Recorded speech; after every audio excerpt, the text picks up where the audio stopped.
what may. I'm still trying to figure it out in my head. Is this just a temporary phase I'm in? If I get myself up out of this bed, tell me things will be different on Groundhog Day. I don't want to live this way any longer. Groundhog Day. 'Cause it's late, I'm not getting any younger. Groundhog Day. 'Cause I'm tired of carrying this weight on my shoulder. Groundhog Day.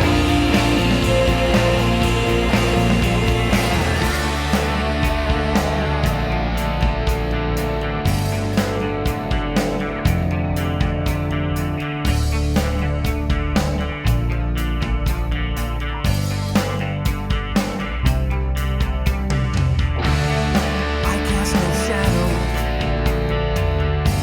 Got it made in the shade. So why am I being charged again when I've already paid? Crazy are the fools who are running things around here. Dumb it down some more, dear. Safe to say, maybe it'd be cool if the objects in the mirror were closer than they appear on Groundhog Day. I don't want to live this way any longer. Groundhog Day. 'Cause it's late, I'm not getting any younger. Groundhog Day. 'Cause I'm tired of carrying this weight on my shoulder. Groundhog Day. It's a shame to have to do it all over. Groundhog Day.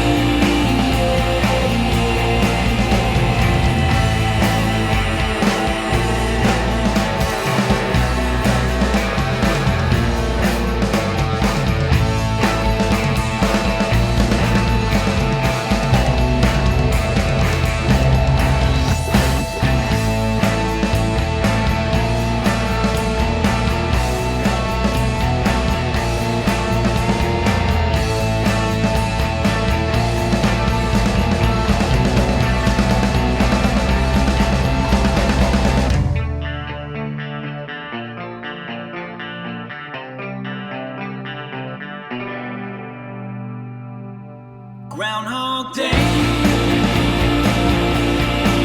I don't want to live this way any longer. Groundhog Day. 'Cause it's late, I'm not getting any younger. Groundhog Day. 'Cause I'm tired of carrying this weight on my Learn an awful lot on YouTube. Groundhog Day. It really is. It's an incredible learning tool.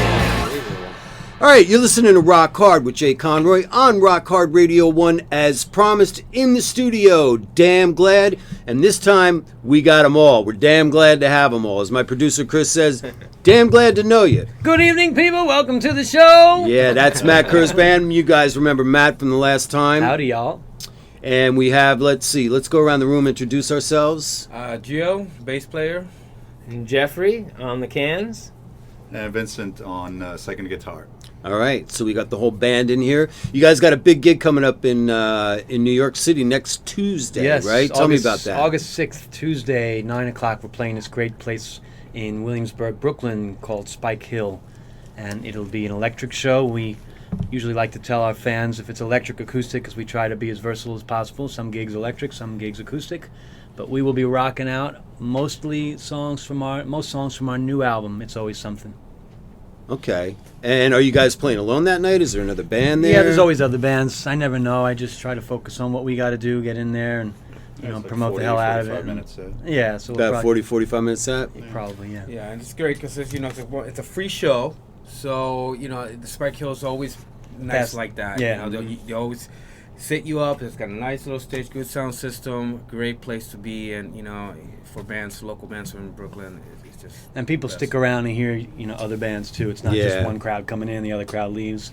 So it's a good little community place where people like to go check out new bands. And Williamsburg is quite the happening place. Yes, it Yeah. has been for a good 5 years. Yeah, Yeah. yeah. Yeah. I got lost. Well, I was returning a long story. I was returning a van down there, and I was all kinds of fucking lost, And I finally find out where I'm going, and I look around. I'm like, "What's happening down here?" Yeah, it it's is. like clubs and bars, and off in the distance, I hear a band and I hear a crowd, and I'm all stressed out because I'm lost. I'm not paying that much attention. So finally, the guy who's coming to get the van from me, I said, "Hey, what is that?" He said, "Some big concert over there." He's like, "Cake is playing." Oh wow. Oh, Yeah, that's and I was great. like, "Damn! If it wasn't so late, and I had just come off the road, I was Yeah. touring with a band for like a week. I was so burnt out. I was like, damn, I should have went. But I hear it holds like 5,000 people. That place? No, it's Spike Hill. It's No, not Spike No. Hill. That concert hall where Cake was playing. You're talking about I don't know what it's called. What it's even Brooklyn called. Brooklyn Bowl.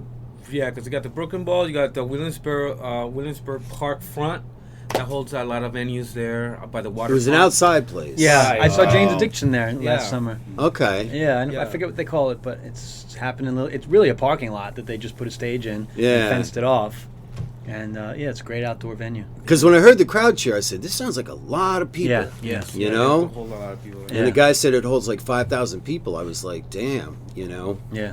So, so this is your first electric gig in a while, right? I think since May, we haven't, being that we were kind of down and out earlier this year by Jeffrey's illness.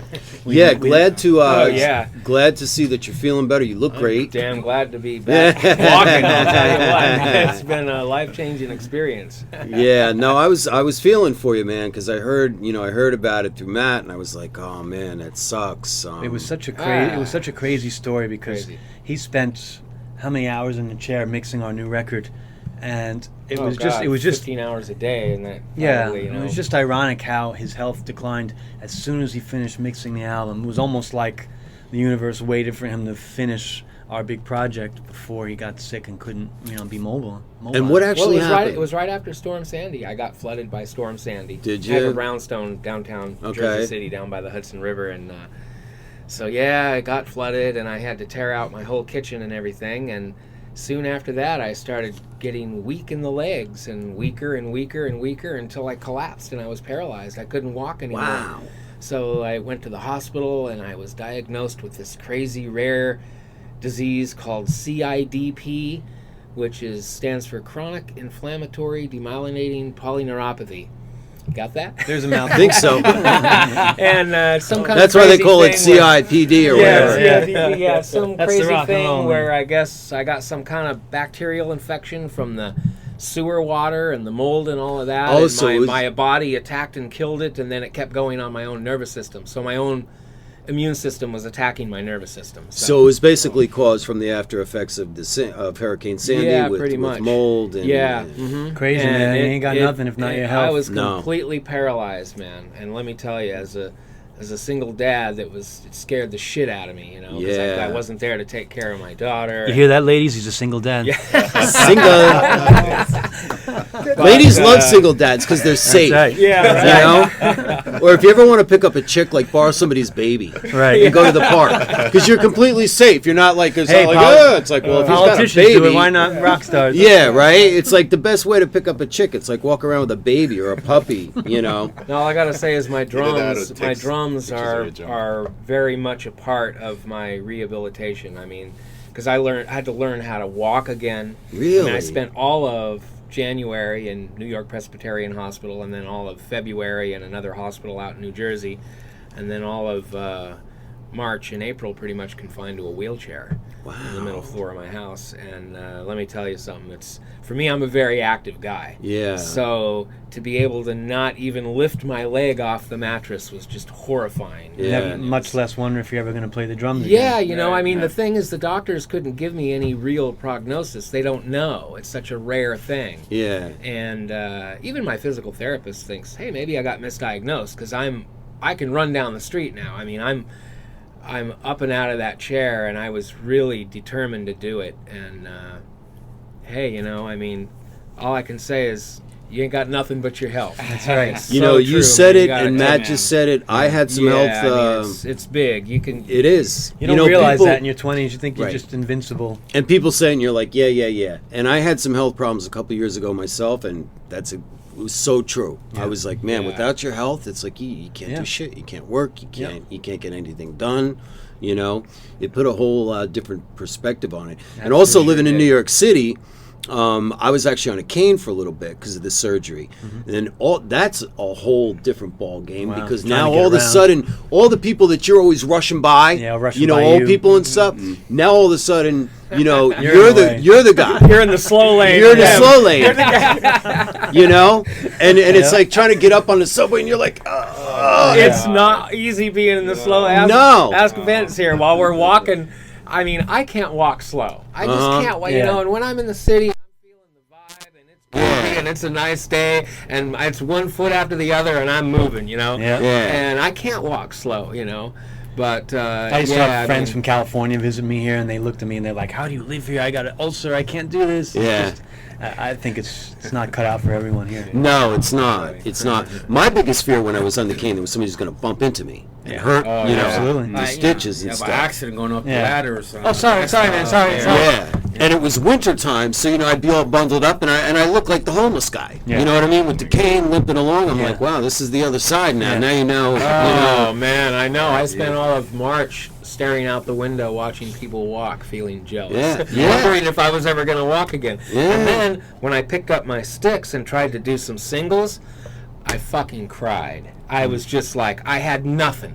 I had to completely learn how to walk and play. Well, you learned pretty all quick, over man, again. because it wasn't that Well, long you ago, know, right? thank God for cell memory. Yeah. Because, you know, things kind of regenerated back to where they were, and I'm still not 100%, but it's coming back, and I'm still working on it. And I set up my double bass pedal. I'm really not a double bass drummer, but that really helped get both of my legs, you know, the muscles in the calves and the quads and everything working again, you know, get the blood going in there and everything. And slowly but surely, my singles started coming back, and all of my rudiments. Shirley. I'm not telling.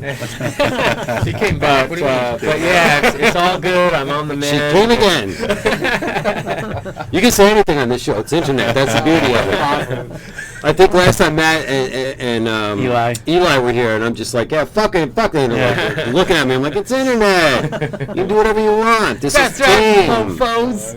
No, but it was really an honor to be able to produce and mix, you know, the last CD, and thank God I was able to finish it before all hell broke loose. And Yeah. we finished the video too. We got to just That's finish right. the When video. we were filming the video for Crawlback, he was weak in the knees. He He couldn't. was literally crawling back. He was like, Literally. yeah, he was like, Literally. and little did he know how dire, how far along he was in being incapacitated. I mean, it was really like 2-3 weeks after that you were incapacitated. Yeah. But you know, it's interesting, like you say, how things work, because that could have happened before you got done with the album. Right. You know, and I mean, you got Wouldn't done have with the got to album. finish Yeah, you got to finish it. I mean, that would have set you guys back even more. I mean, we were know? ready to start recording those 2 cover songs that you recently been playing, and that's when he went down, and we had to put tracking on hold. And That's Got it. right. The Wild Side was the very last song that I tracked Really? before I went down, and then Make It we tracked just a month ago. a month ago. Yeah. After I was, you know. Yeah. I got getting a lot of good feedback from those Really songs. nice. Oh, great. It was a blast to do. What Yeah. a challenge, too. You know, I tried to make the production of Make It sound kind of old. Yeah. Because, you know, Wild Side is a little Crisper. flashier and newer Right. sounding. And, Yeah, I wanna- you know, that old tape sound, I wanted to try to, Yeah, it's you know, very primitive, recapture the some of sound that. on Yeah. that first Aerosmith album. Absolutely. And I had talked to Matt about this the first time we met, and I said, listen, man, I said, I don't know if you know, but they re-recorded Make It along with a couple other songs for Guitar Hero. That's right. And it had, and I said, you should check that out. And you were like, no, man, I don't want to hear it. I want the more primitive one. Yeah. And they just kind of updated it. It sounds good. I mean, it's not that much of a departure Right. from, you know, the original one on the Aerosmith album, but Yeah.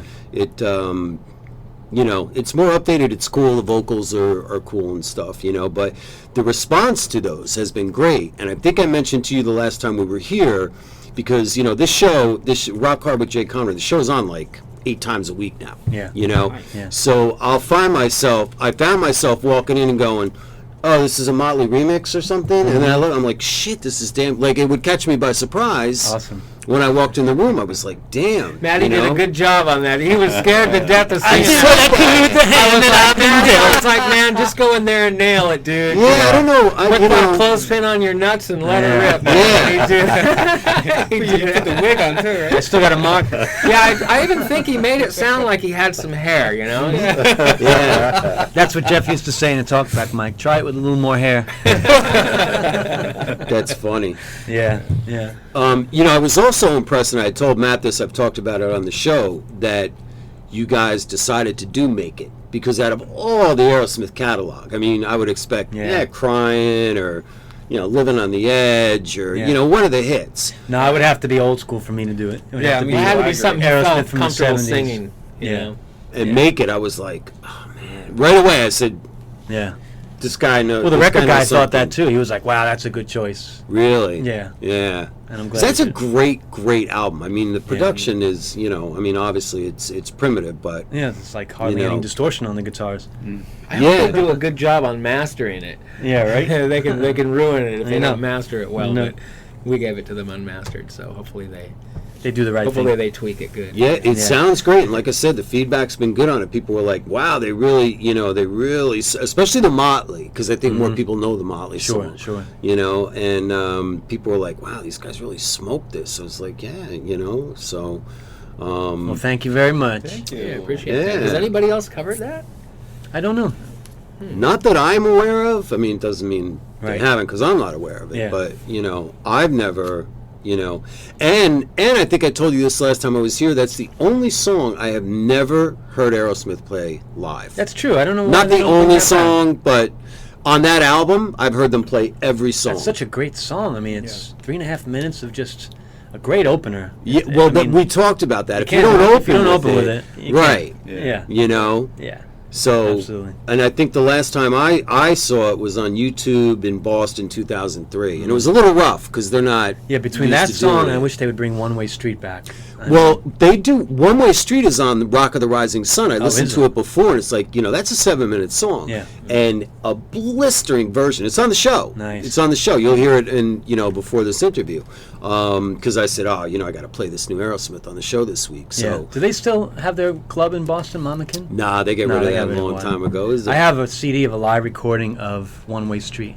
from I have that Mamakin. too. Yeah, that's a great version. The whole CD. Yeah. Yeah. They come No, out I only have it for One Way Street. Oh, it was like a CD single kind of deal. I'll have to lend it to you because they. wow, the whole they come out doing Train Kept a Rolling. Nice. And it's just a great gig because Yeah. it was a club.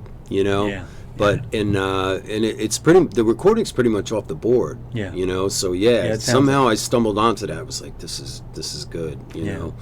But anyway, so let's talk about the history of the band. How did you first get together? When did you guys first get together? Tell me about that. Jeff and I, we're together since originally we started in an acoustic rock band, which was like a Days of the New kind of deal. Mm-hmm. And we had a production deal. We did it. We cut a record with a production deal.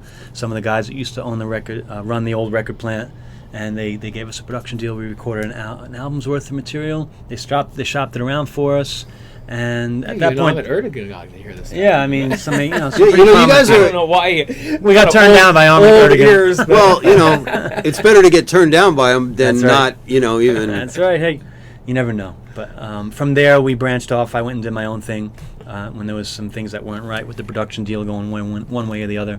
And Jeff came back into the band in 2000, and he's been with me ever since. Yeah. And Vincent, come close, my friend. Vincent actually joined us originally in 2004.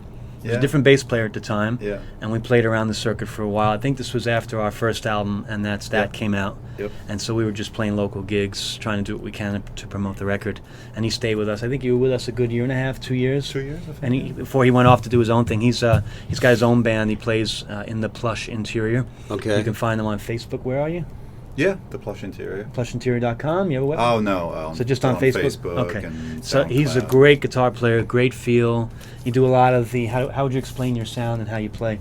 I play a tap on an 8-string guitar in my band, so Okay. that's why I like playing with Damn Glad, because I get to play just regular straight ahead rock on a 6-string. So it's like He gets to stretch it's like his a other vacation. Yeah. It's like a vacation from the difficult. We stuff. aren't reinventing Yeah. the wheel, are we? So, yeah. No, but I love it because it's more about the energy and the performance rather than the skills. So I can Yeah. use the skills and the more technical stuff in my band. And so yeah, in 2004, I heard them play outside of their old spot, which was 111 First 111 Street. Wait, outside. You mean you were outside? Our old They were rehearsal, playing an yeah. outside gig. Like, what was it? It was an outside Part of a- festival. 111. Yeah. And I liked all it a right. lot. For a second, I thought they were, in the rehearsal studio, and you were standing outside going Not like that this. Got my ear to the floor. Almost, but no, it sure caught my ear enough for me to walk up to them and Yeah. introduce I remember that myself gig, to actually. Matt. Yeah. Yeah. And I said, hey, I like your stuff, and I think we just left it at that. But you mentioned maybe looking for another guitar player. Yeah. Like, yeah, sure, and sure enough, it worked out really well. And then I just branched off, and then we probably just lost touch a little bit in the late 2000s, and then Matt got back in touch with me about 6 months ago and told me what happened to Jeff, and obviously deeply saddened by that. And but the light at the end of the tunnel was like, we're putting it back together as soon as his health recovers, and we want to take it easy and do acoustic. So I like that idea a lot. And because I already know the the electric Damn Glad, so doing the acoustic was definitely a very interesting variation. Yeah, And yeah. so that's why I brought Eli in, the cello player. Oh, you bought Eli So- in. No, we. we, okay. They did. I found him And- on Craigslist. But I mean, Is that where you found him? Yeah, yeah. The kid's good. Yeah. and I like that idea, like make it really fit the format rather than just go, well, here it is, we're just playing it acoustic, so it sounds Right. different, Yeah. and it's really fun, and that's it. And so, and the only tag, this sort of side note I would add on a personal level is it's been a treat to watch Jeff get back into it, because Yeah. I Yeah. played Oh, with him. brother. Thank you. No, but seriously, Amen, I brother. played with him, when he was full health in 2004, 2005, and then we still bump into each other from the same neighborhood, but I had no idea how bad it was, and then just seeing him struggle to walk just to his kit and just play a basic, groove, and from that fast forward to today where he can pretty much just smoke the way he used to. So it's a real treat. It really is a lot of fun to play with him, and Well, we're glad to have you, brother. I love you. Now, too. Gio, when did you come into the picture? I mean, I came when I first moved. I moved from actually I was in California for a little while. Bounced around in the West Coast, played a few bands in the early '90s to late '90s. Moved back to Florida for a few. Didn't quite found myself down there. So I decided to move up here in New York. And sure after I just started Craigslist. I started Craigslist my way into a band. You know what I mean? And that was 2009. Yeah. We had another lineup for the second album, Not For Nothing. It was a different bass player, Jeff Calber, who's in a metal band now called Single Bullet Theory. But he was with us for a good 5 years. And we had another guitar player as well. So Gio came in after that cycle from our second record was over. And we were still playing out the old songs from the second record when he joined the band. But it wasn't this is the first album that he's on. He kicked ass on bass. And, he had to be in the band a good 2 years before we cut a record. So we're glad we finally got him. We've been through like 4 or 5 bass players between records, Yeah. just because it took us so long to cut another record. And it's funny. I always thought every bass player, are they going to wind up on the record? Which one's it going to be? Yeah. So it was nice that we finally got him on bass. And Bass player roulette. yeah, so we're starting to jam now as a band. I mean, there are things that Vincent does on guitar where I'll just plug in and just start warming up, and I'll hear him play something. I'm just like, oh man, that's a song right there. And we start jamming these things that just become a life of their own.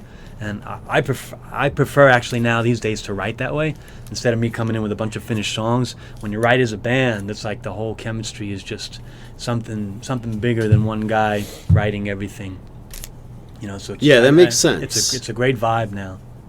So the recorded music is going to start coming faster now, because for a long time we didn't really have the gear, and once we got kicked out of our other building, it took a long time to rebuild, because I had to rebuild a whole new studio, and we're pretty settled in there now, but it took some time to come up with some other gear that we needed so that we could actually really record ourselves. You know, a lot of times we really didn't like the results we were getting when we recorded at other places, and Paying even for though- it. And Yeah, even though my studio's, it's just our rehearsal room, and I have a Mackie 8 bus and a Macintosh with Logic. that's all you need, baby. And yeah, you know, and a few good mics and It's- a decent DA converter, and, Yeah. and it's happening. You know, it's It's okay. the Keith I mean, Richards school of thought. Yeah. Just Yeah. give me a room with a some good mics. room. Yeah. Yeah. Mick Jagger wants to go in all the expensive studios and spend all the money. Right, But right. Keith knows how to make Exile on Main Street. We have a nice rehearsal room, so I Yeah, we drag do. my drum Very kit. nice. Well, I've out seen into the pictures. It middle. looks nice. Yeah. Yeah, so I drag my drums out into the middle of the floor where I have 12, 13-foot ceiling with cement ceilings, and it really opens up the sound. And where is this? In the city here? In Jersey City. In Jersey City. Yep. Okay. In Jersey City. That's where Jeff moved from when I first met them in 111 First Street. That way he has a similar type of setup, and Yeah. then unfortunately they were uprooted from there, and he found this place, just slightly different area of town, and slowly built it up himself. Just you and a You, couple me and my people. business partner. Yeah. Yep. Yeah, and that was impressive too. I mean, that floor was bare. It was an old industrial building, and they put up everything from the walls to everything. It's a huge endeavor. It's like a and 12,000 square it's like- foot floor. Yeah. and That's big. We split Yeah. it all up. Nothing, so- nothing like having your own space to, Yeah. to create. Yeah, Yeah. I mean, a band really does need a home. Yeah. You know, bouncing around to all the rehearsal rooms. Yeah, I and agree. Having the guy walk in and look at the Yeah. clock, 5 minutes. time's up. You know, you're just Yeah. starting to get into a groove, and now Yeah. it's time to go. And the equipment's always really fucked up, and the drums are always beat to shit. They never take care of the heads. Yeah. Right. You know, you One, can never two, get two, your two sound. blown. and- Yeah, You get at the exactly. yeah, so to be able to come into your own place where you have your own gear and your own sound and be able to just press record and go and create and make music, and that's what we're really looking forward to now, is to be able to produce music quicker and not have it be so long. Yeah, in and between. those magical jams that that just come out of nowhere, we can now Yeah. capture. Yeah. Yeah. And then we listen back. They always to say them. keep the tape button on. That's right. Yeah. Because you never know. Yeah. That's Definitely. right. You want to because you'll do something really cool, and then you'll go to try to recreate it, and you never capture the vibe the Right, same. right. You know, even though you're playing the same fucking thing, it Yeah. just doesn't sound the same. Right. You know, there was something in the air when you did it. You know, so you want Mhm. to capture that. Yeah, And, absolutely. I get it. I mean, just from doing this show, I was telling Matt this, that, if I make a mistake, a lot of times I just let it go. Right. Because if I go back and try to redo it, same thing. It's like, it doesn't have the same inflection or the same cockiness or Right. whatever it was. So Just let it live. yeah, exactly. Yeah. Now, who and how did you guys come up with the name for the band? Russ Chairman, damn glad to meet you. Wait, explain Animal that. House. Oh, okay. That's That's the where it came inspiration. from. We were looking to change our name. We had a corny name back in the late 90s? Immoral fibers. Immoral Fibers. We put out a couple of EPs, and it was so metal. Everybody thought we were a metal band. Yeah. Immoral Fibers. And I Somebody was wants Well, to that steal the explains name, why they my can. producer is walking around all the time when I bring you guys up going, damn glad to meet you. Damn glad to meet you. Yeah, that's what it's from. I just thought he was, just yeah. coming up with that, Yeah. and And we were looking for a new name, and I was like, we need something that's a little more fun, like the Red Hot Chili Peppers. Yeah. A little more sense of humor, not so serious. And Damn Glad just hit me one day. it's a catchy name. Yeah. It's definitely a catchy Yeah, name. More Now, lighthearted. yeah. Now, where's everybody from originally? I'm from Panama, Central America. I mean, I lived in Florida all my life. Like I said, I kept moving to the West Coast, and I've just been. That's like, Gio, the bass player.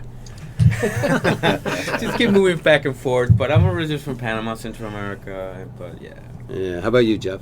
I am a California guy. Really? I'm Yeah. a California man. Yep. Love that song. I know. Love Me Cheap too. Trick. Yeah, Me I too. grew up running barefoot and jumping in the canals and sex and drugs and rock and roll. Oh! Being a California hippie. Yeah. Well, I always tell my listeners that the show's all about sex and rock and roll and drugs are optional. That's so, right. Because my listeners will message me, they're like, yeah, I just took my bike in and this and that. I'm like, Jesus Christ, half my Yeah. listeners are all jacked up, but, whatever. Now, Matt, where are you from? I'm a New York originally? City boy. That's what I thought. Okay. Born and raised in Queens, New York City, upstate New York, and Woodstock. Sleepy little town in Woodstock. Lived in L.A. for a bunch of years. Lived down in I Florida. knew that, yeah. Yeah, but I'm a New York boy. I'm back here since '89. I left the L.A. scene and caught the wave here when I came back. I remember we talked about the last time Yeah. you were in Dashboard Yeah, Mary. man, the Limelight and all those great clubs that were in New York City, Cat Club. The Cat It's Club. just a shame that the scene doesn't rock like it used to. No, unfortunately it doesn't. But nothing's the same as it was in the late 80s, early 90s. Yeah. It was what it was. We're on a different. And how about you? Where are you from? He's I'm from from France. I'm from France. We're from France. See, part of the reason I asked is about 5 minutes into this, I detected accents. I was like, wait a second. For anyone in France listening, please, we don't mean anything by that. We have listeners in France, That's too. right. So, yeah. There you go. I've been to Paris. I've been to the south of France. I love that country. Love France. I Love think France. are I'm you... actually French. Really, I am. Are you? I am, but I can't speak a lick. Yeah. What are you, like at 1/16th? Baker was Why, 'cause translated you- from boulanger. I think I pissed some of our listeners off because the royal baby thing. Yes. Which, whatever. But, Why we even care, I don't know. yeah, and I mean... look, this is America. We don't really know anything about royalty and kings and queens and all that. It's Right.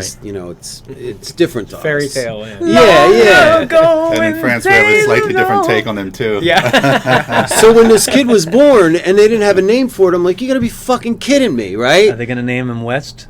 Yeah, right? No, you know what they landed up naming the kid?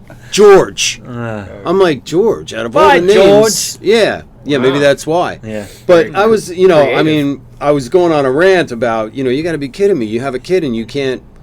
I mean, anybody that has a kid knows, you narrow down baby names, and when the kid's born, you name the kid. Right. And there's the royal family. They can't name the damn kid for like a week. I was like, you got to be kidding me. That's too funny. You know? Too much Yeah. red tape. Yeah.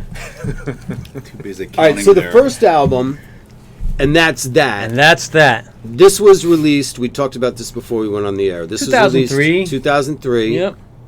Yep. Recorded on a little Piece of little garbage. Akai hard disk tabletop Yeah, recorder. it was ghetto style. It lacks the production that we would have liked it to be, but the songs still speak for themselves. Now, Not For Nothing. I don't mean Not For Nothing. know. I mean the album, Not For Nothing. That's our but second Not album, For yeah. Nothing. I love so much of this album. Of course, I can't read it in here with this lighting, but Not For Nothing itself is a Yeah. great song. But I really, really like this album. Thank you. A lot. The new one I think is great. It's always something. Now, my producer pointed out to me, and I've seen this, but somehow it never kicked in. And I said, you know what I'm going to ask him tonight? What's with all the black birds? I was waiting These for someone to guys, ask me these that. guys There have it black is. birds all over everything. The blackbird was You an open accent. this up. I wish you could see this. You open this up, and there's a picture of the band, and there's a black bird sitting on Matt's head. Do you know how every album? So if you got a My concept, producer just asked me before he That's came in. He funny. goes, "Hey, what's with the fucking black birds?" And I go, if you have a good concept, "That'll be a good question." He Yeah. was just hanging out. yeah. The thing is, The bird needed somewhere to take a shit. if you have a good concept, you got to run with it. So every album has a promotional campaign about it, and the blackbird is on the front cover, it's on the back cover, all in different positions, different photos. It's in our video. But really, what it was is we were doing a photo shoot with a photographer out in Jersey City, Cyrus Nefarious, and he had this fake black bird sitting around the studio. So we were goofing around with it, and then all of a sudden it hit me. I was like, "It's Always Something" has been the name of the record, before we even started recording it. And to me, that black crow represented the darkness of "It's Always Something." And there it is, that black crow in every photo that we're in, of that mystique of It's always something, meaning every you never time, quite know. every time things are going the way you want, you think you're in control of your destiny, and it's always something. Yeah. And so that blackbird, it's in the video, it's on the album, it's I noticed too. Kinda- It Yeah, wasn't. it's on my head. It wasn't premeditated. It wasn't just premeditated at all. It was kinda one of those happened, happy I accidents. mean, we were there and we saw this bird and we started playing around with it. And before you know it, it was in the shots. And we Yeah, started because I saw carrying some it of the around. Yeah.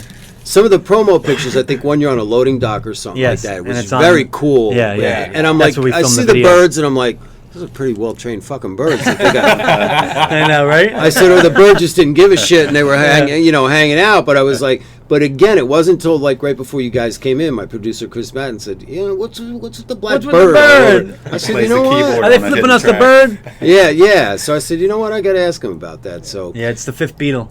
Yeah. He plays the keys on one of the tracks. Yeah. All right, let's do another song. What do you guys want to hear? Oh man, I've been dying to hear "Make It So." You want to do Make It? Yeah, that's Yeah. "Make It So." It's off our new album. Yes. All right. And, not to be confused with "Make It." by Right, Aerosmith. which it almost did the other day. Yes. I was like, wait a minute, Make It So, Make It. All right, here we go. Damn Glad, Make It So.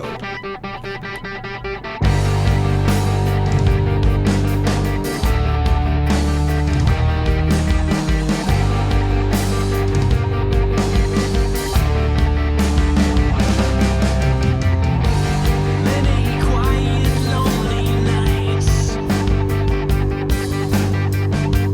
climbing steep hills knee deep in my mind. What do you know about these demons I fight? I wear my heart on my sleeve and I put it on the line, on the line, on the line, on the line, on the line, on the line, on the line, all the time on the line. I try to keep my energy clean, high octane to fuel my dreams. Make it so you can feel it growing in spirit, starting to materialize. Make it so no excuses, all bumps and bruises, well worth sacrifice. Now you know if you go down that road, better lighten the load, don't be left behind. Make it so, 'cause there's no way to know what could happen if you don't take action at this time.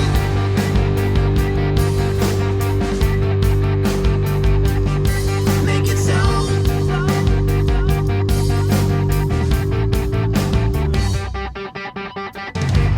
Get on board and ride the wave. Just keep your balance on the way down. Cold as late, but I'm early, and I'm not even worried, 'cause I know how I want it to play. You might wanna get in on the game. Make it so you can feel it growing in spirit, starting to materialize. Make it so no excuses, all bumps and bruises, well worth sacrifice. Now you know if you go down that road, better lighten the load, don't be left behind. Make it so, 'cause there's no way to know what could happen if you don't take action at this time.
Make it so you can feel it growing in spirit, starting to materialize.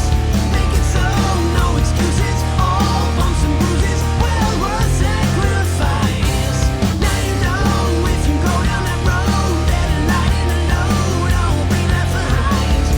Make it so, 'cause there's no way to know what could happen if you don't take action at this time.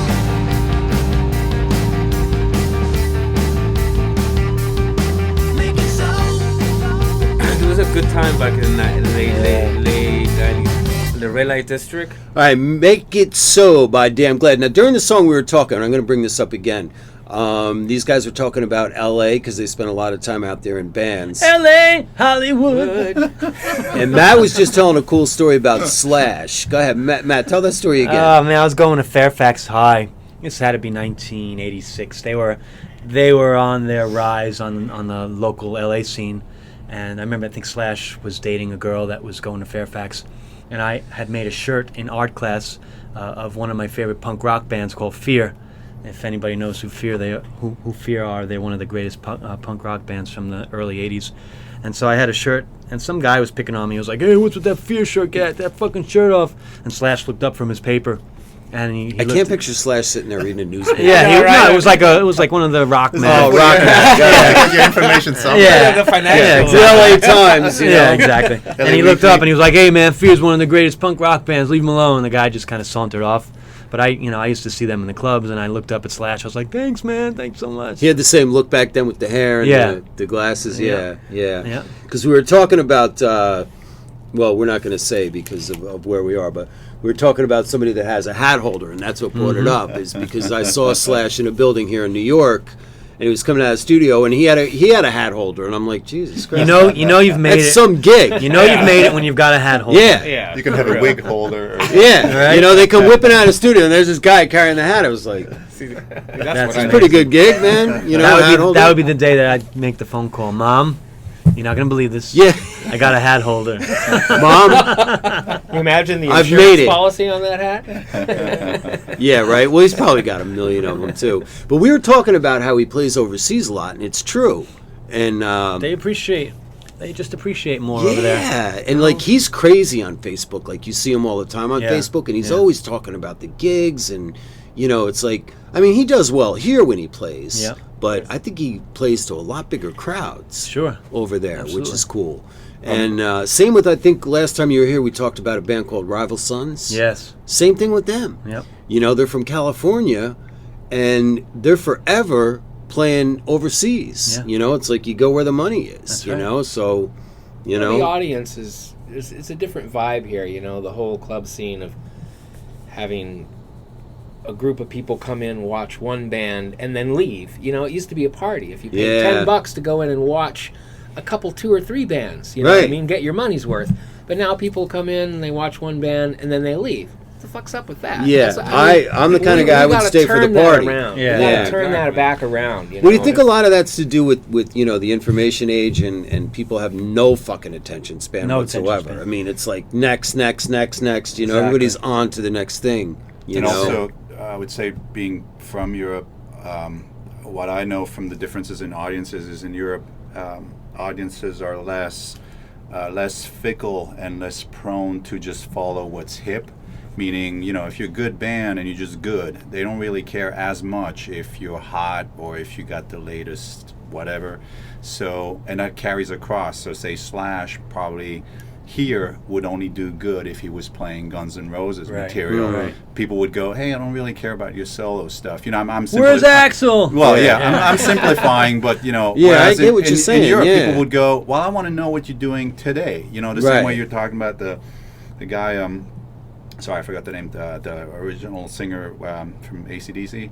Oh, you're right. And Dave you said Evans. you're yeah. interested in what he does today. Yeah. But that's not really what most people would do here. Whereas in Europe, it's like a lot of artists I like are still very active there and will never make it here because they're not cool or hip enough. Interesting. And I love that because that gives you 2 playing fields. It's they're both fine. They'll both have their codes. But I like that a lot with Europe. You can do well there if you're just good, and as long as you get a toehold and something, like you said, through the internet, whatever, and you're smart enough then to tour to smaller places, you could do good. It's like, I love like Maceo Parker, for example. That's a totally different genre, but he settled in Germany because he realized, hey, you know what, Europe is treating me great. So where the fan base is. It's like, it's like, and that's just one example, but it's always, I always appreciated that. So Yeah, and with me, with Slash, I'm not interested in hearing him play Guns N' Roses. Me neither. Me neither. I mean, I love the stuff he does with Miles Kennedy and the Conspirators or whatever they're called, and Slash's Snake Pit and all that kind of stuff. I mean, I want to hear that. I'm not interested in hearing I'm not interested in hearing Guns N' Roses from Axl and his made-up I band know. at this point, you know. It's And I'm sad. not trying to diss them, so don't fucking send me the hate Yeah, mail, all exactly. right? But you know, at this point, it's like It you ain't know, what it was. it ain't what it was. Let's you know? be real. No. You know, especially, you know, with all his, you know, shit of making people wait for 3 hours Yeah, and then still come out doing and the do same 2 thing. songs and He is. walk out and yeah. Yeah. They're forever canceling American Oh my tours. god! If you go on YouTube, I forgot what it's called, but there's such a funny clip of Axl doing an acoustic version of "Welcome to the Jungle" with the new band, and he looks so he doesn't look good. He looks old, and he goes to hit a note, and he hurt himself. He pulled something, Oh, no. and it was like it was so funny that I just haven't laughed that hard in so long. That, you know, here he was years ago tearing it up when he used Yeah. to do that song, and now he was like singing it in this really fake falsetto that was just like there's no power left in his voice, and it was just kind of sad. It's amazing to me that people like still buy into it, especially know. overseas, I know. you know, but I know a lot of like younger people that are like they never got to see them, they never got to see the original band, so Yeah. they'll take whatever they can get. Right, exactly. Yeah. You know, if it's Guns N' Roses Yeah. and it's Axl and he's singing those songs, these Yep. people are going to go. Where with me, I'm like, I saw Guns N' Roses many a Yeah. times. When I was their in the original clubs form. watching them at 14 years old, he used to rock the PA in any club that they played. It was like Janis Joplin all over again. It Wow. was amazing. That's crazy. Yeah, they were raw and dangerous. Who else was playing back in those days? Jet in Boy, Poison and Guns N' Roses hated each other on the scene. And actually, Yeah, Slash, I heard about Slash that. actually auditioned for Poison. It's Heard a about it's a that, well-known too. fact, but Wow. Yeah. yeah, but he didn't get the gig, thankfully. But yeah, I mean that was a great scene back then. I mean, Yeah. the Troubadour, all those places. You know, Poison, Whiskey. love them or hate them, they were such a hard-working band Yeah. as far as promotion. Oh, I remember goes. going to see the major concerts at the arenas, and they would be in the parking lot Yes, handing out the they were flyers for famous their gig that. at the club. Yeah, they they were were like dedicated if somebody boys. was playing at the LA Coliseum, they were Yeah. out there. And I went to school with the boys from Warrant. Oh, really? Yes, the original guys from Warren. A couple of them got canned, and then Janie Lane came in. He was in a band, some cheesy LA strip band. Right. But yeah, it was amazing going to school with those guys and then watching them get signed at Columbia and taking off from there. I was never a fan, however. But let me let that be. Yeah, I mean, they let me were let that hard be enough. known. I was never a fan. Right. he's doing the cover. Uncle Tom's Cabin. Was Yeah, that was Yeah, a I good. know. But, you know what's funny too is like before he died, you know, which was sad, but it's got to suck when you have that level of fame that's Yeah. so big, and then a year later, it's like nobody cares. Yeah. You know, and I remember seeing him in an interview, and he was clearly drunk, and he was just like, you know, 1 minute I'm this, and the next minute I'm doing, cherry pie contests at car dealerships and shit, you know. And he hated the song. Oh my God, I know. You know, Yeah. the song that made him a huge star. He hated Yeah, it. that's a curse. It's a curse. Yeah. You know? I mean, I'd like to think if that happened to me, I'd go, you know what? I don't give a fuck. Right. Cherry Pie made a gajillion dollars off it. Who gives a Absolutely. shit? You know what I mean? But to be known as a songwriter for that song, yeah, I can understand that from a Yeah. songwriter's point Right, of view. It's right. great. I wrote the the jingle to whatever that commercial was. Right. And that's what you're known for. Yeah. But some artists aren't meant to have longevity, I think. You just meant Most to be artists today. No, I mean that's what you're aiming for if you're serious about it. But some guys just stumble upon it. So let's say, I don't know if that's the truth, but you take that example, say Warrant. Maybe they just tried to have fun, and then they get one big hit. It's like, all right, you're gonna roll that wave, right? Yeah. But it's like they just didn't have it in them to have longevity. And Right. then you take guys like whatever Aerosmith or Yeah. whoever has proven themselves over the years. It's a different approach. Yeah. They keep writing quality material, and they clearly have an eye on establishing a career rather than milking a hit. So Plus- I think that's where the difference is. Plus grunge. I agree. Grunge put a lot of people out of business. I remember, I remember that. Yeah, it was like one fell swoop. It was like yeah, like We're done. overnight. Yeah. Overnight. Yeah. In fact, I think it was Janie Lane. He said, I knew there was trouble when I went to my record company to meet with my manager, and my poster was gone, and there was a poster of Alice in Chains Yep. up. Oh, yeah. He's like, then I knew something was wrong, Yeah. but There's a great documentary about that. I forget the name. Did you see MTV it? too. I just finished reading the MTV book, and those bands, when they were out, they would go up there with their managers and pay them tens of thousands of dollars to have their video played, and they would still say, "Sorry, we can't play it anymore." Wow. You know, and that's when they Really? knew it was over. It was like, we can't even get our video on MTV anymore. And I mean, you know, love it or hate that stuff, it's gotta suck. Yeah, absolutely. You know, Yeah. it's gotta suck. It's like you make it that big, and then the next day you're like, Well, that's the thing. You know, when you're young, you think it's going to last forever. Right. And the changing times, and you don't realize that, you know, one little shift, and you know, that's why a band like the Eagles, man. No, that's. I mean, that's one of the greatest American rock bands. yeah, Eagles, yeah. Aerosmith, Van Halen. I mean, who else we got from America? You know, I mean, King's X. yeah. Damn glad. Damn Damn glad. glad. There you go. There you go. Yeah, there's a lot of, but I mean, you guys know how hard it is to keep a band together. Absolutely. You know, with personalities and Well, not just, only you that, know, but I think there's less in it for everyone these days than there used to be. There used to be, you know, a goal: get a record deal, get a great manager, get on the road, blah blah blah. But now everything's so undefined that you don't Yeah. really know what the goal and the mission is anymore. Except hopefully you love playing music together, and that's well enough to keep going and keep putting out great music. Because when I'm old and gray, I'll be able to sit back in my chair and put on all my records and go, nobody can take that from me. Right, You know, right. we wrote these songs, we put these records out, and you know, I think that's worth something. you know, I used to hear people say all the time, it's like, oh, we'd be doing this even if we weren't famous, and you think, oh, you're full of shit. Right. But now I realized it's true. You know, I mean, they would be even if they were just playing bars. You know, they Sure. would definitely go out there and do it. You know, And I was always fond of those great stories where bands stuck to their guns because they loved doing it, and then everything else happened for them because they stuck to that gun Yeah. of doing what they love.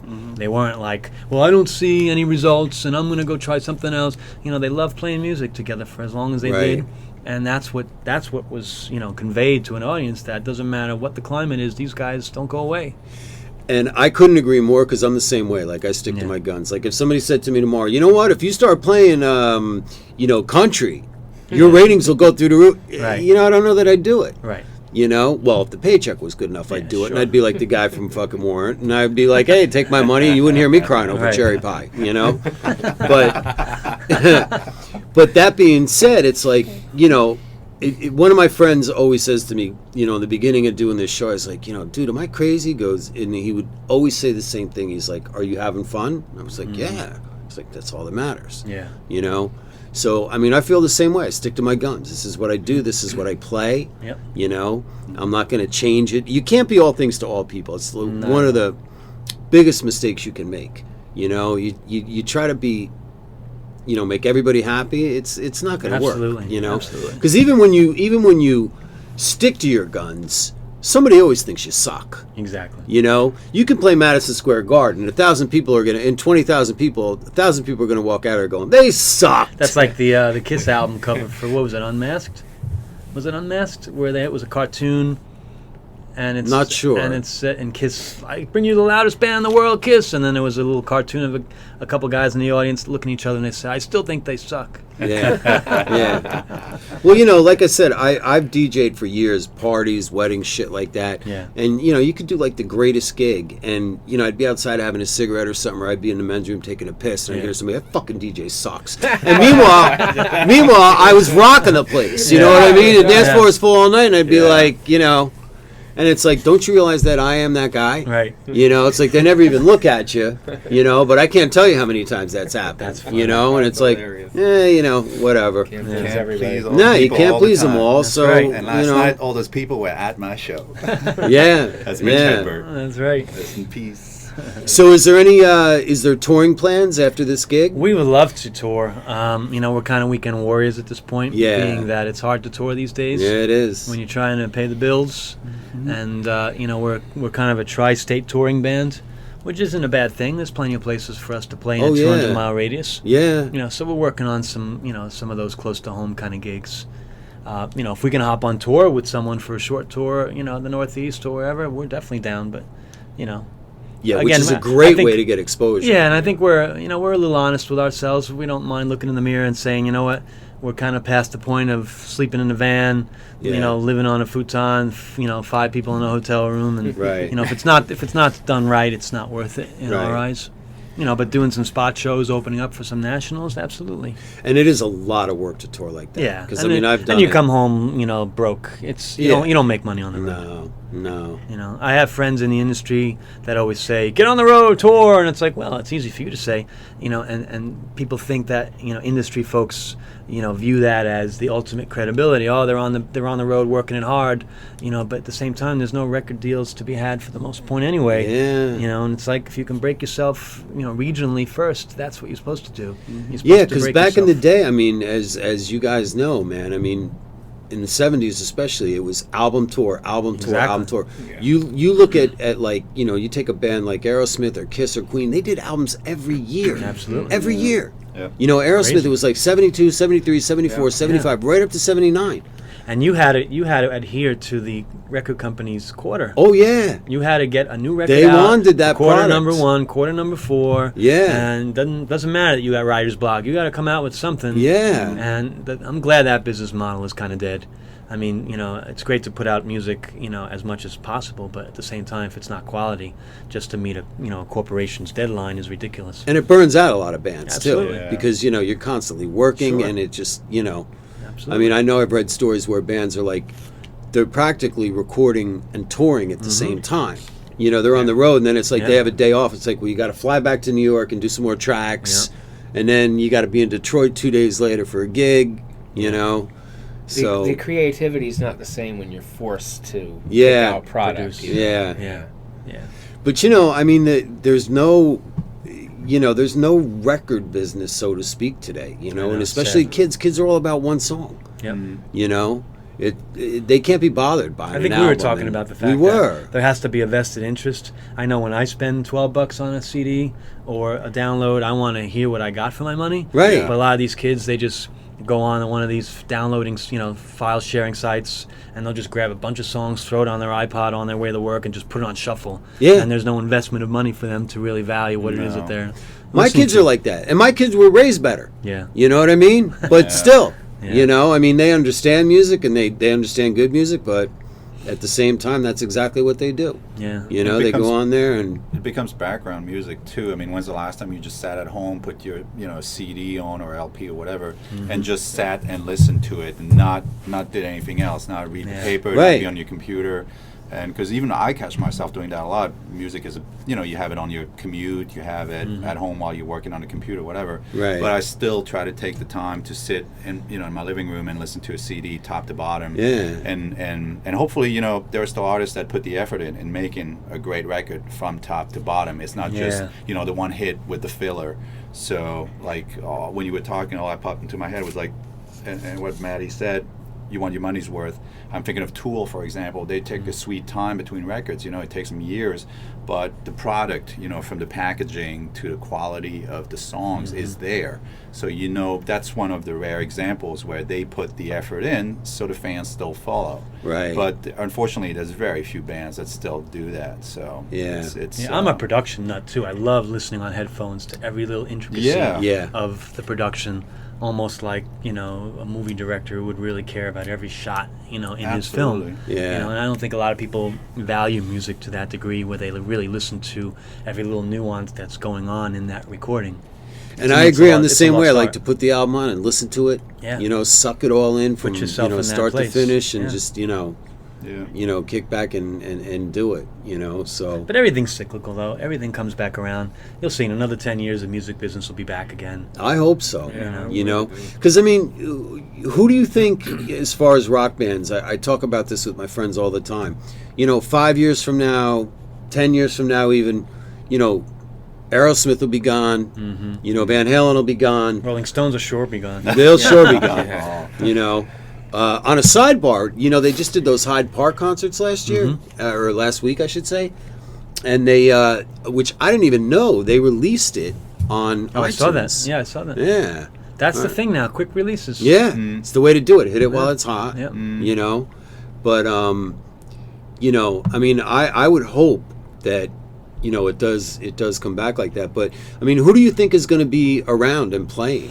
You know, who's going to be able to fill the Garden in 5 years, 10 years? Wow. It'll be Zombie Aerosmith. It'll be the new generation, I The guess. zombie It'll outbreak. be- All the bands will still be around. Be all tribute Hard to bands. say. Really? Tribute bands. That's Brains.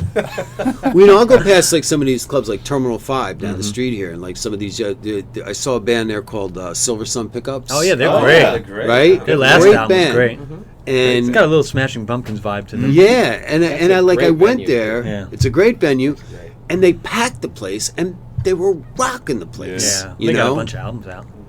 Then there's another band. I think this is the name of the band. Maybe you guys will know. The Starting Point. Never heard of them. I don't know. A guy I know knows one of them, and they had sold out like 2 nights at Webster Hall, but it was their like final, their final gigs because they couldn't make any money.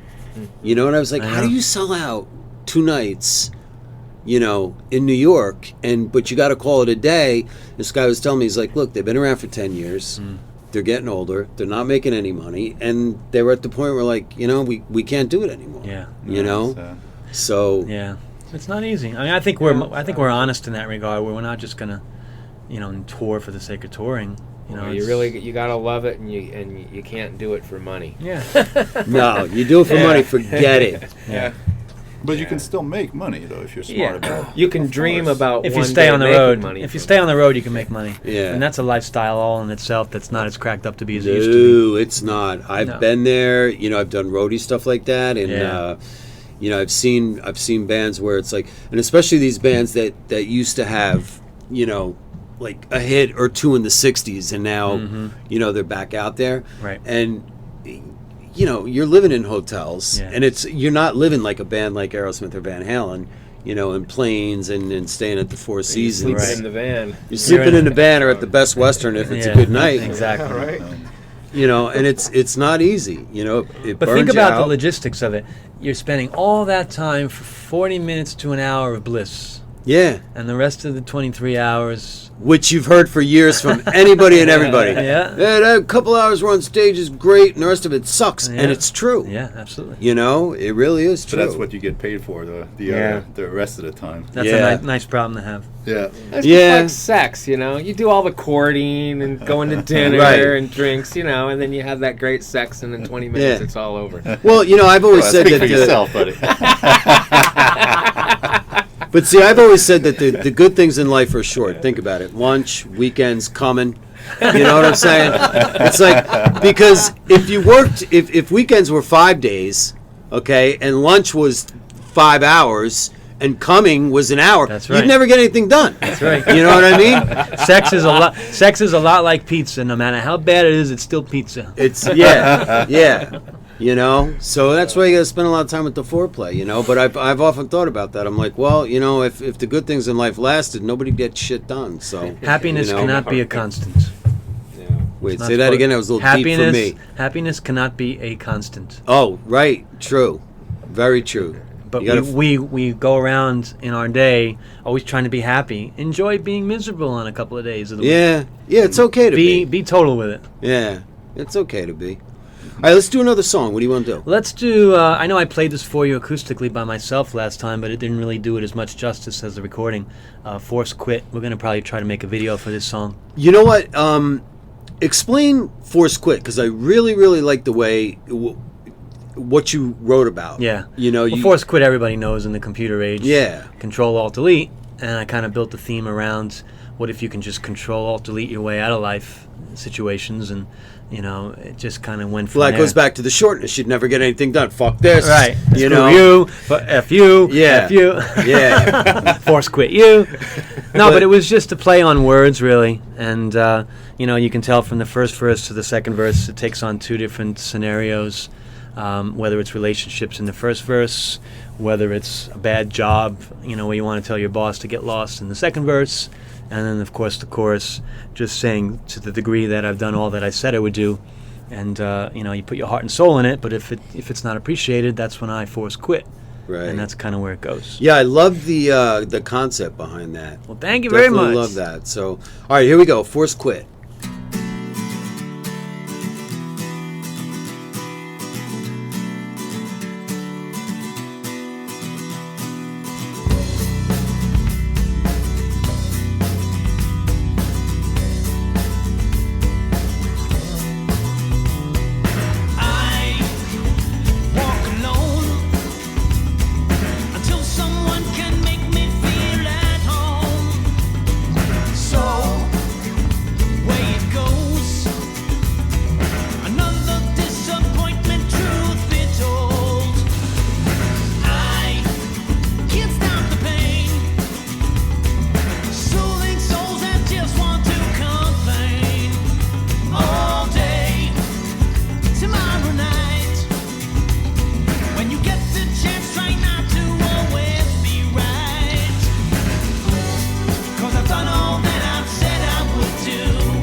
if it's not appreciated,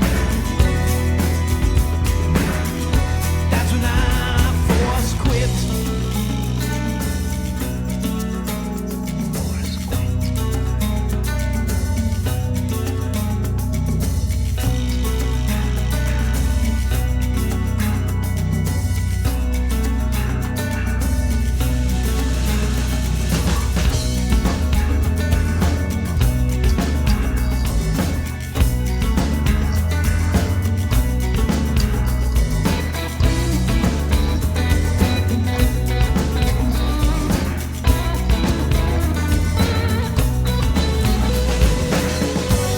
Cause I've done all that I've said I would do.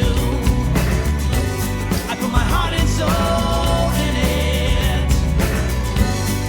And if it's not appreciated, that's when I force quit.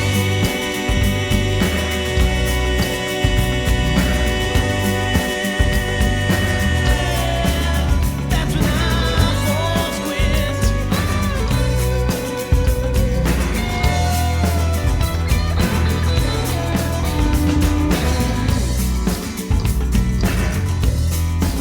Control Alt Delete. If you're on a PC, Control Alt Delete. If you're on a PC, Control Alt Delete.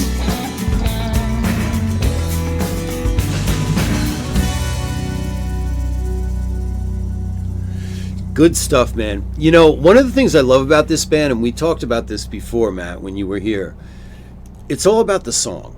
You know, you can be like the greatest player in the world. Absolutely. But if you don't have a good song, you know, and I think I told you that I got introduced to 3 bands at the same time, your band being one of them. And, you know, like we were just talking about listening to the whole album all the way through, I kept finding myself coming back to your stuff because I'm like, the songs are there.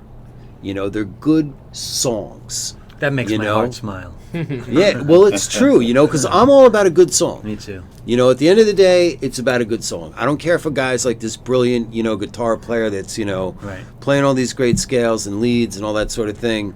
You know, I like the songs. What am I here for then? Well, you know, you still need that in the band, you know. I'm just kidding. But, you know, it's all about the songs, man. You got Song good is songs and, you know, they're from, you know. Song you is can- king. Yeah. Yeah, definitely. All right, so tell us about the gig again. Let's promote that gig again. Tuesday, August 6th at 9 o'clock, Spike Hill in Williamsburg, Brooklyn. Be there. It will be a good time. Yeah, we're breaking out some tunes off our new album that we've kind of put on hold since we've been doing acoustic songs. So, you know, you guys if out there in the world that like acoustic rock, come see us at one of our acoustic gigs, but come see us rock electrically as well. It's a totally different set. So give me a couple songs that are going to be on the set list next week.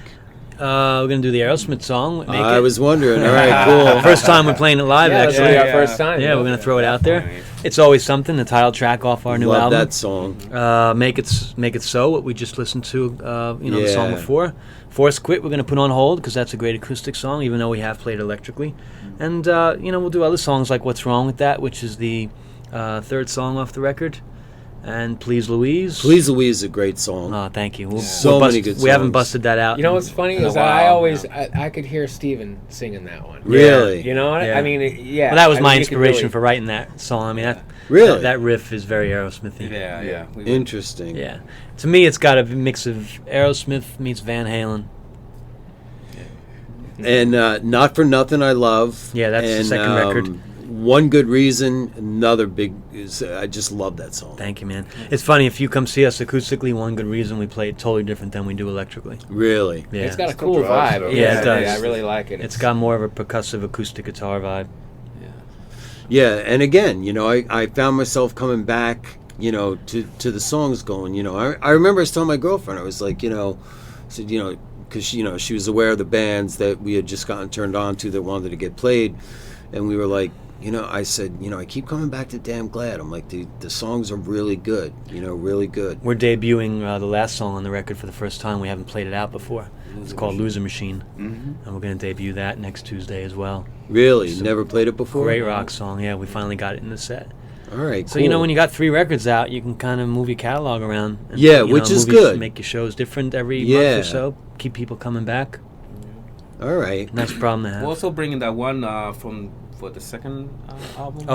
Live Now or Forever Hold Your Peace. Mm-hmm. That's off our second album, Not For Nothing. We're gonna bring that back as well. So you'll hear some new stuff, but for anyone coming, it'll all be new because you've never seen us before, most likely. Right. But be prepared for a hard rocking show, and it's all melodic, and it's something you'll walk away with songs humming in your head.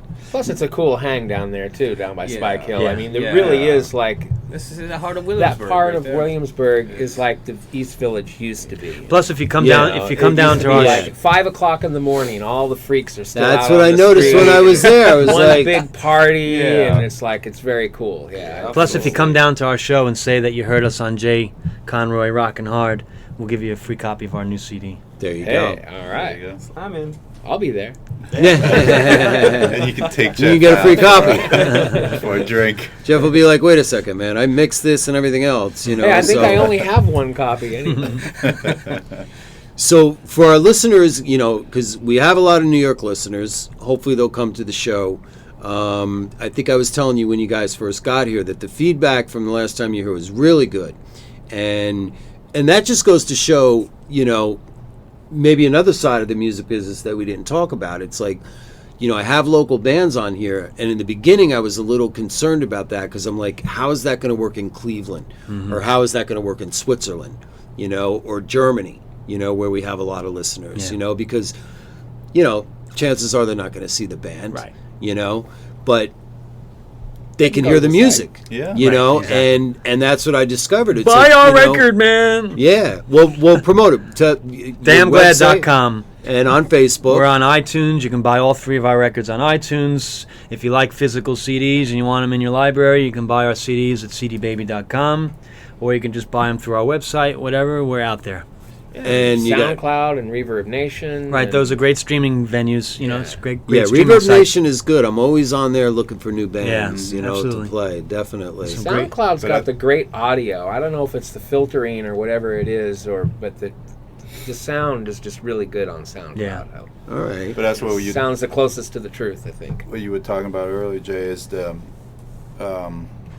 it still works to have people across the country or across other continents because if provided you're set up for that. So say, Damn Glad. I know Matt puts a lot of effort into the online aspect of it. Right. You have a good website, have things up, the So songs, it's the accessible videos. to people no matter where they 'cause are. ultimately, I think I don't know. I know for me, for my band, but maybe I'm pretty sure Matt for yours too is a lot of the bands today. You have to be a live band first and foremost. Yeah. You have to prove yourself on stage, but having an online presence is key. Oh, yeah. So it's like at least you get half the ball rolling here, and it's fantastic to be on your show. It's a real pleasure. Yes, thank you because- for having us. You're welcome. It's, Thank you for doing it. Yeah. And it's because of things like that that you can reach out to people that maybe you'll never meet, but hey, maybe they'll dig your music. Right. And when you eventually can make it to them, of course you're going to play there. But at the very least, they can go, hey man, I like this stuff, and they can start following you. Like I do that too. I listen to bands that I might not see, but at least I'm aware of them. And so as long as you put enough effort into also being present online, I think it works out. Isn't that amazing, though? Because think about the old bands that we all grew up loving, how they would kill for this technology back then. Right. To be able to be global Right. in the matter of minutes. Yep. In the matter of minutes, they're global. There's, an unsigned, undiscovered artist could be touching somebody in Finland, with a song that they heard somewhere online. And kind of talking about what we were talking about before, it's like in the 70s, you had to do road work. That was the only Absolutely. way. That was where you you got some went. radio Yeah, play, you had to do exactly. road work, I remember David Coverdale saying that when, you can laugh, I mean, love him or hate him. No, But, I love David I could- Coverdale. Yeah, I do too. Jammed with him a couple times, actually. Have you really? When Club Nirvana, Yeah. where they Remember dropped that? the ball, where it used to Yeah. be Club Nirvana. That was a great I venue. was in a band back in the 80s called Empty House. Okay. And we were starting to get a little bit of recognition, and we used to jam up there, and David would come in and just sit in and play. And that was such a great club, man. You The were drum- surrounded the- by glass, looking yeah, down it was, 40 it was all stories. like It's a amazing. Indian motif Restaurant, in there. yeah. And the drums were set up where the stool, your back was right against that window, and I'd turn around and look out over Times Square, and you're just like 40 flights up. right, yeah, That's right cool. there. Yeah, It's a amazing. very, very cool club.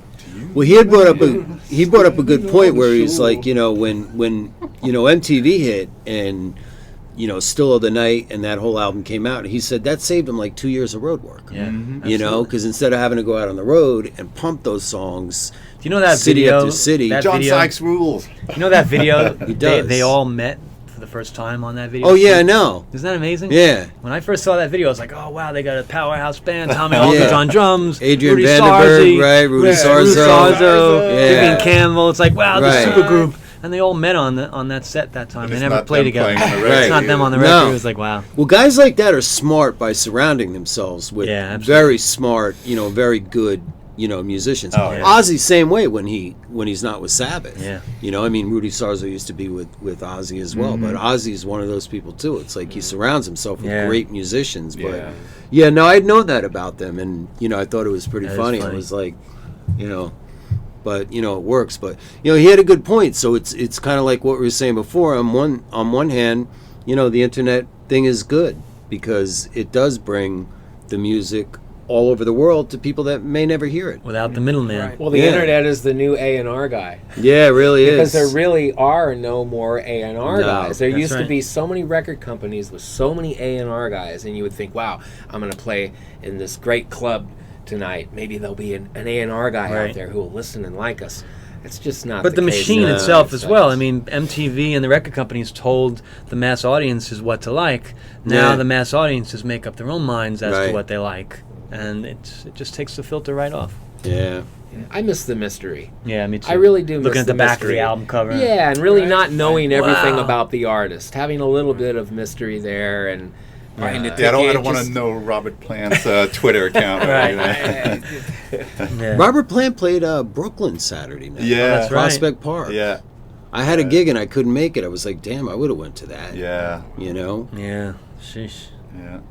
But now, what's your take on a Zeppelin reunion? There's been a lot of talk about that lately. I don't think it's. I mean, if it have to be a custom tailored set to songs that he can still sing, But it'd be great to see. I mean, who the hell wouldn't want to see a Zeppelin He reunion? just doesn't want to do it. Well, he said, look, I read something recently where he said, look, pretty soon I'm going to need help getting across the street. Well, Roger Daltrey too. The Yeah. Who can't do it anymore. He can't Yeah. hit those notes. Yeah. I mean, that's the thing. You have to think smart as an artist when you're young because you got to be able to write songs that you can sing when you're 40, 50 years old. Yeah. Steven Tyler is the exception. Yeah, but You it's know. surprising being a screamer that he can still absolutely. hold up. But see, I got to see Zeppelin, so Oh, wow. I come off it, a different thing going, I don't want to see an old jammed up Zeppelin. No. You know what I mean? I mean that thing that they did in the London Arena. Yeah, Yeah. that was a smoking Good, show. smoking. Yeah. Really, That's as good as really it's good. gonna get. Yeah. Yeah. You know, Yeah. but for them to try to pull that off night after I night, agree. And it's still not the real Led Zeppelin. Nobody because, wants- yeah. John Bonham's gone. Yeah. So that's like, I think you and Maddie were talking about that. He played us last week's show about bands that are still, full original lineup today. Mm-hmm. And that's a good example. You'll never get that magic because one of the key members is gone. Right. So Right. it's like, you can have a great, it's not a knock against the Sun. He does his job really well. Yeah. So, but Jason's it's actually gotten good. Yeah. good. Yeah, Yeah. but it's still Black not Country the Communion original records? band. So I would go because I didn't see love them, that. That's on the show this week the too. originals. Nice. Now I hear they're splitting up. Yeah, though. they're done already. Right. It They're done. sucks, Which one? man. Black Country Country Communion? Communion. Oh yeah, Great. They're on trio. the show this week. Nice. What song did I play by them? I can't First think two of it. albums are great. Yeah. I wasn't crazy about the third album. Yeah, but no, I love them because they Glenn had that. Hughes, Ronnie Actually- James Dio said it. that Glenn Hughes was his favorite singer. Yeah. and Because that's he's- one of those rare guys that could still have Still the hit it. range and still. I mean, what is he, it's 16? Like he's 58? 65 Something or like 70, that. isn't No, I think he's 58. Yeah. Glenn Hughes can Oh. still hit those notes. He's way older. He probably says he's But I like 58. that they have the '70s vibe, but at the same Yes. time, it sounds Oh, it's kick-ass. modern. Yeah. You know. Yeah. But yeah, no, they're on the show tonight. I played them in the first hour. I think Nice. like a couple songs before you guys came in. Nice. That's good You stuff. know. Yeah. So So we're also doing an stuff. acoustic show September 5th at Otto's Shrunken Head in New York City. We'll have Eli on cello with us. back to Otto Shrunken Head. Yeah. That's a cool place. And then we're playing October 4th at Tammany Hall. It's a Friday night. Great rock club on the Lower East Side of Manhattan. So we're kind of varying from electric to acoustic to electric show to acoustic show.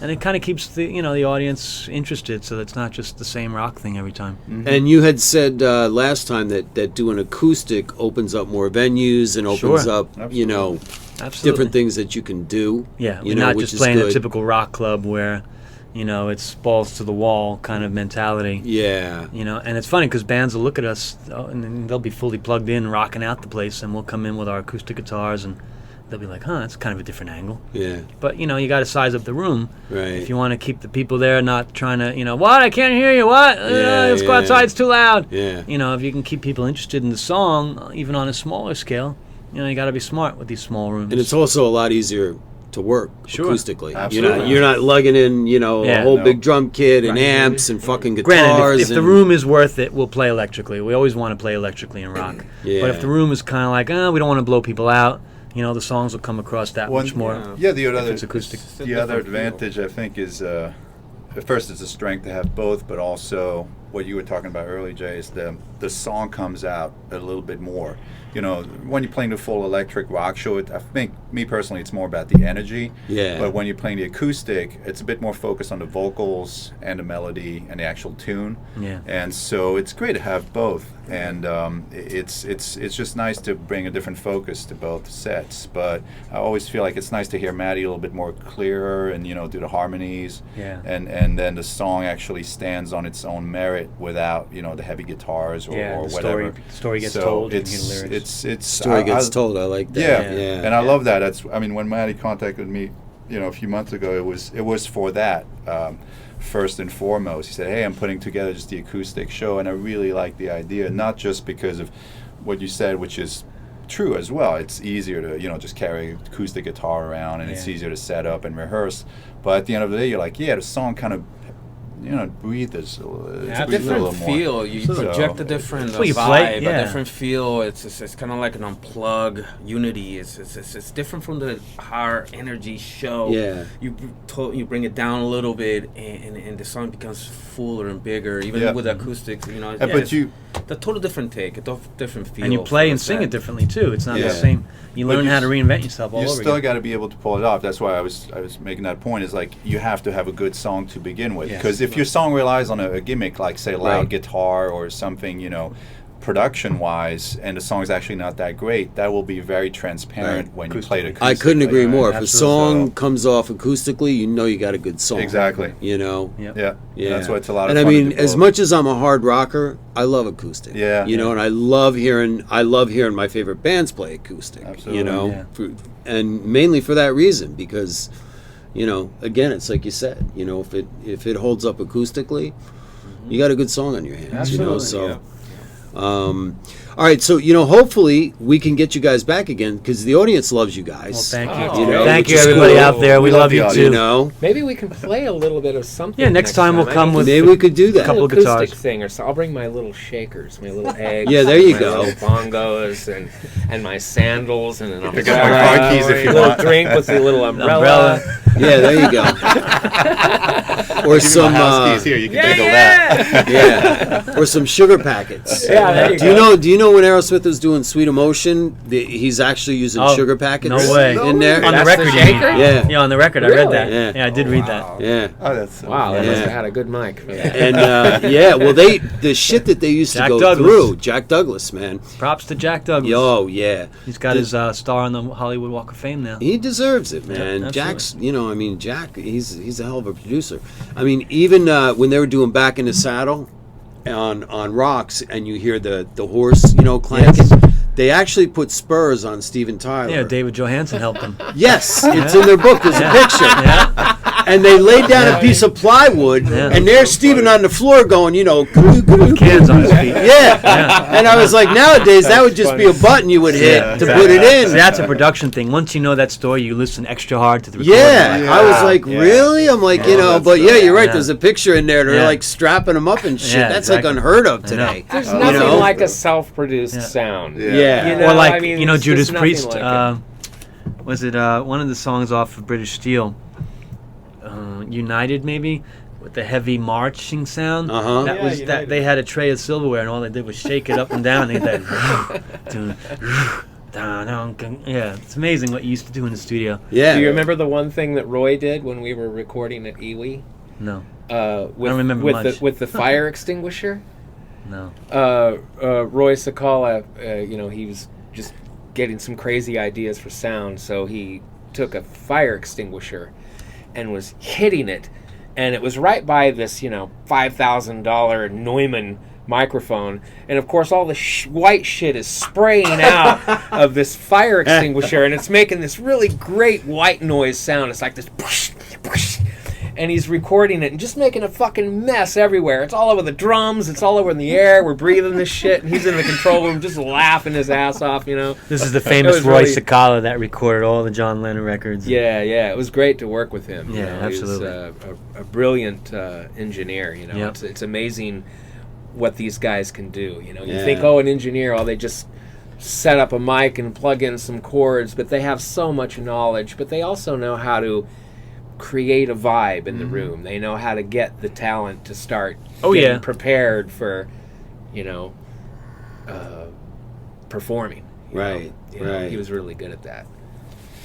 All right, well, it's good to finally meet the whole band Yeah, in it's great to person. be here. Pleasure Thanks meeting for you. having Yeah. us. Yeah. It's Thank my you. pleasure. Thanks for coming in. I mean, I've been on you guys for about a year now, I think, right? Oh wow, Yeah. that's awesome. Oh yeah, man. yeah. Yeah. Well, I don't know if you know the story, but I had met Nikki and My girlfriend. Matt's girlfriend, and I don't think she said much about it then. But then I'll tell the story again. Yeah. The two of you were walking the dog down the street. Yeah. And we got chit chatting, and you were like, "Yeah, I got a band," and you were very like low key about it, And you gave me your card, and I checked it out, and I was like, "It's a fucking good band," And this guy can sing, and the songs are good.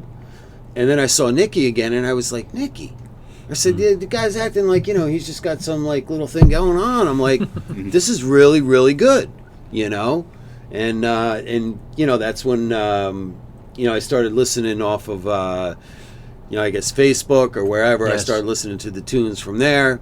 And then you were sending me tunes. So yeah, I've been listening to you guys for like a good year, definitely. man. So Much Thank you. appreciated. all right, so once again, damn glad everybody. Amen. Buy them, listen to them, dig them, because they get forced down your throat on this fucking show. Anyway. Tuesday, August 6th, Spike Hill, 9 o'clock. They get played all the time, and you're in rotation on our. thank you so you're in much. rotation. On our, because we're 24/7. Nice. So we got to fill 24/7, Yep. and we got you guys in there. Oh, you know what I meant to tell you? Some breaking news here. Surprise! You've seen our website, and we have a Breaking Bands segment, Uh-huh. or page, I should say. We within the next week, you guys are going to be the Breaking Band. Oh, nice. Nice. Wow, Yeah. Awesome, man. Because we thank you. started it Awesome. off, I think I told you about this band we found, real hard band, kind of like a Metallica sounding band called Blackbone. They're from the Netherlands. Now we're getting bombarded from the Netherlands. Like Oh, every wow. goddamn band in the Netherlands is sending us music. Wow. And so we're like, we're thinking about doing a Netherlands night, to keep everybody happy. Oh, that's cool. Because some of it's not really, like, Rock Hard with Jay Conroy, it's going to stay rock hard. Right. Rock Hard Radio 1, the station, I can deviate a little more. I got some breathing room. I can do things there that I would not do on my show. Sure. So, and some of these bands, they're really, really good, but they're just not hard enough for the show. So, my producer, Chris, and I, we were going back and forth. We're like, what are we going to do? All these bands are coming after us. Play me. They're good, and I tell someone, like, look, it's not that we think you suck. You just don't fit the format, and if you're in the business, you're used to rejection and you're used to those kinds of things. And if you're not, then You got to go where you fit. right, Yeah. So I was like, you know what, Chris, why don't we just do a Netherlands night, and we Yeah. can play. And then we got a couple bands from like Germany and Poland and stuff like that. So we may be doing like an international night to, Cool. Man, to that's great. keep We love everybody American happy. women. Yeah, So no, I mean, I want to Do a keep French everybody night. happy and play, and it's Come here. because Chris was like, Drink the some Netherlands. wine. I go, dude, let's be big in the Netherlands. Who Right. gives a shit? You know what I mean? A country's a country. We That's could be right. like the biggest, internet rock radio station in the Netherlands. That's right. So Exactly. we'll see what happens. So That's awesome. We're huge in once Switzerland. again, Well, you're coming. Yeah. You're coming from the best city in the world. That's right. Well, you know what? This is the way to Yeah. keep in touch with where it's happening, man. and not to sound cocky, but they know that. I mean, if I was in Yeah. fucking Ohio somewhere, be like, yeah, but they want to get heard in New York. Yeah. Absolutely. And what they don't realize is we're based in New York, but we have listeners all over the place. Like I have friends of mine and shit that want me to promote stuff, local stuff, and I'm like, look, it's not going to do you any good. Right. I mean, somebody in Switzerland is not going to come to your fundraiser. I'd be happy to promote it, but it's not going to help you. They're going to be like, who gives a shit? A fundraiser in New Jersey. I'm not going there. Right. So, all right. So we will see you guys next Tuesday, and definitely hope to get you back on the show when you Yep. guys have gigs coming up. Absolutely. And let's go out with another song. Never say never. Never say never. It is. Everybody, you've been listening to Rock Hard with Jay Conroy on rockhardradio1.com. Thank you very, very much for listening. As always, I am extremely grateful. Make sure you check out the website. Make sure you check out Damn Glad. They're going to be, as I just said, our breaking band. And I think that's it. Let's Thank you, take everyone. Yeah. Thank you all for listening. All right. Good night, everybody. Peace we'll out. talk to you soon. Rock hard. TP up. Rock hard.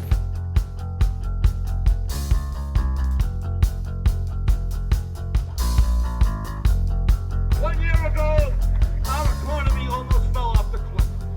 And then they reached into our pockets as taxpayers, and every banker got their money back. And now a year later, they've got their severance packages, they're back to work, they're making their bonuses, and they're living the high life again. It's an absolute disgrace. It's an absolute disgrace.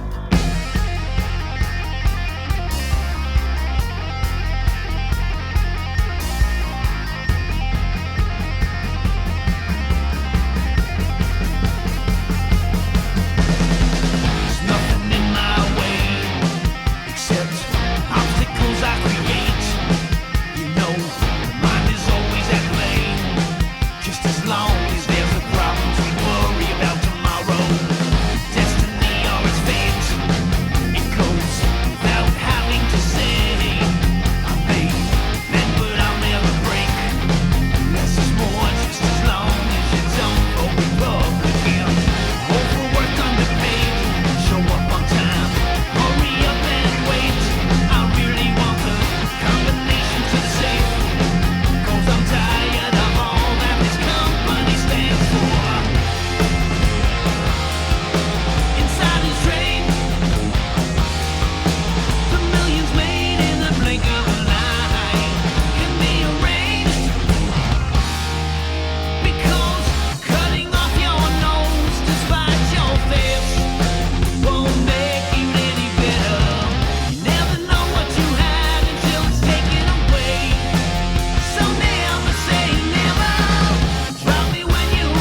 corporate greed is rampant in this country, and we're making a statement: enough is enough.